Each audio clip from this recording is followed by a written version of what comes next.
Comedy is an art form that is shaped by the unique experiences of those delivering the jokes. Good comedians can draw inspiration from the darkest or most uncomfortable places, causing a shift in emotion for their audiences, which brings laughter. The late Rasheed Thurmond did just that. He was a comic who brought his life to the stage in a vivid way, painting pictures of real people in true-to-life situations. This is how the nickname The Truth would find Rasheed. It is said that his sketches were always rooted in truth. He died suddenly 14 years ago, but not before making waves on the comedy scene. What made Rasheed's stand-up a hit was just how relatable and real his jokes were. He was a comedy star on the rise. In a short time, Rasheed stacked his resume, delighting audiences with his unique style. His secret sauce was his slow cadence and signature blank stare, coupled with characters based on people in his life. The Brooklyn-born comedian was described as one with an authoritative voice. In an interview, Rasheed said, "God, my health, and then comedy, and my kids. Because if I don't tell jokes, they don't eat." Rasheed collapsed and died suddenly, leaving behind his family and 3 daughters and a career that was bound to take off. Rasheed's work in the comedy world was unfinished but also unforgettable by those close to the comic. Here's what happened to Rasheed Thurmond. Rasheed Thurmond, nicknamed The Truth, was born and raised in East New York, Brooklyn. He was a proclaimed Brooklynite and a survivor of the streets where he grew up. According to his mother, Elizabeth Thurmond, his survival didn't start there. She said Rasheed was born after a difficult pregnancy, which was life-threatening for both of them. His mother said she knew early on that her child was funny. He started comedy at the age of 5, recalled his mother. "My friend was afraid of mousetraps, and when he found out, he would always put one in her pocket. When he would get in trouble," she said, she would ask him, "You think everything you do is funny?" Rasheed was a Muslim. This was the religion that his father practiced. He was close to his father, a train conductor, and a man who raised Rasheed and his 4 siblings in a strict household. Despite this, his father wanted him to become what his heart desired. Rasheed's heart was set on comedy. Rasheed's mother said her son was a huge fan of Steve Harvey and Bernie Mac, inspired by their style of comedy. Unfortunately, his beloved father died before Rasheed would hit the stage doing stand-up comedy himself. While making people laugh was easy, making it to the stage to perform would be a grind for Rasheed. His brother said he watched Rasheed start from the bottom and not get paid at all to making thousands of dollars for shows. After graduating from Chelsea High School in Manhattan, Rasheed worked several different jobs that ranged from driving an ambulance to working for retail store J. Crew. When Rasheed began his transition to comedy, he began to tag along with his friends with the hopes of getting stage time. While his life would be cut short, he still managed to make a splash in this way. Rasheed would find his place on BET's Comic View, P. Diddy's Bad Boys of Comedy, and as a regular on MTV's The Comedy Club. In addition to this, he made rounds in major comedy clubs in New York, Miami, and Los Angeles, and several other cities. In one of his very first sets, he bombed and was determined to never let it happen again. His friends say he used that embarrassing experience as fuel, redefining his jokes with a more personal touch. I said, "Uncle Doe, how you keep your shoes so new?" He said, "I don't smoke no reefer." I said, "Nigga, what the smoking reefer got to do with my shoes?" He said, "Burnt the bomb." Right, 'cause they don't say first of all, they go, "Burnt the bomb." You gotta run to the reefer spot.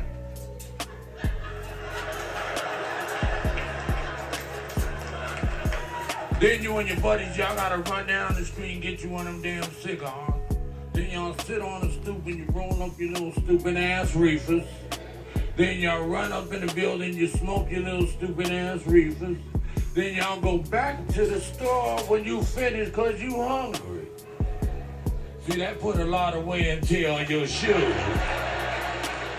He said, "I get a bag of dope, I be here all motherfucking day."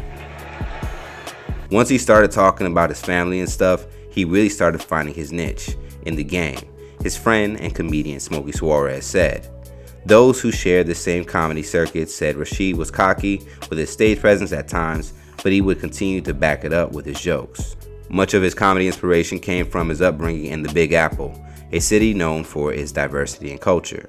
Rasheed would bring this diversity to the stage himself with a wide range of spot-on impersonations of different nationalities and even his own family members. Nobody makes it out of East New York comedy-wise. Rasheed had a gift where his characters were so precise that you were really in tune with what he was saying, said his mother. It was said that Rasheed never really wrote any jokes. They were all things he encountered throughout his life. His brother said he jokes about everything and his favorite thing to do was talk. If your routine is based off of your life, you can't take my life, comedian Sugar Sean Riley explained. People steal jokes all the time, but if it's not your life, you can't take it. One character he called Poppy was a Puerto Rican man and a fixture in his neighborhood who ran the corner store, according to Rasheed. Those close to Rasheed confirmed that Poppy, whose real name is Mr. Rivera, was not just a character, but a real person that Rasheed studied. His jokes on Poppy were popularized and became a permanent part of his set.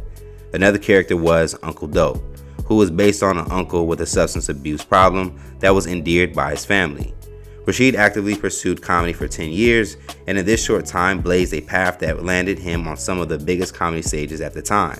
He could have been close to Chris Rock because he was definitely an inspiring comedian out of Brooklyn, says fellow comedian A.G. White. Aside from this, Rasheed had connections with comedy rooms and would generously book his friends and himself as a part of the lineup whenever he could. On November 27, 2007, Rasheed collapsed inside his Queens home. He was rushed to the hospital. A few hours later, he was pronounced dead at 36. Rasheed's family said that he had no known prior health concerns. By his hospital bedside were a few family members. They say doctors could not give them a cause of death at the time. An autopsy was ordered with the hopes of bringing closure to Rasheed's family. It was rumored that he died of heart problems. In a documentary about Rasheed's life and legacy called Poppy Ain't No Snitch, the Rasheed Thurmond story, it was said he suffered a kidney condition called polycystic kidney disease, or PKD. It is unknown how long Rasheed's health was on the decline, but his PKD is also said to be genetic. His mother said there's a family history of heart and kidney failure. And according to doctors, this disease could have very well affected other organs, including his brain and his heart.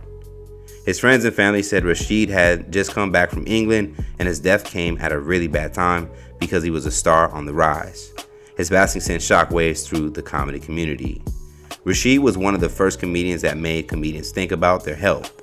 Smokey Suarez said, "He died 14 years ago, but his work lives on thanks to the footage from several shows he did while he was here." His brother believes that even after death, Rasheed is still making impact with YouTube videos amassing millions of views. His daughter said he died doing what he wanted to do, and they believe he is an inspiration to other comedians.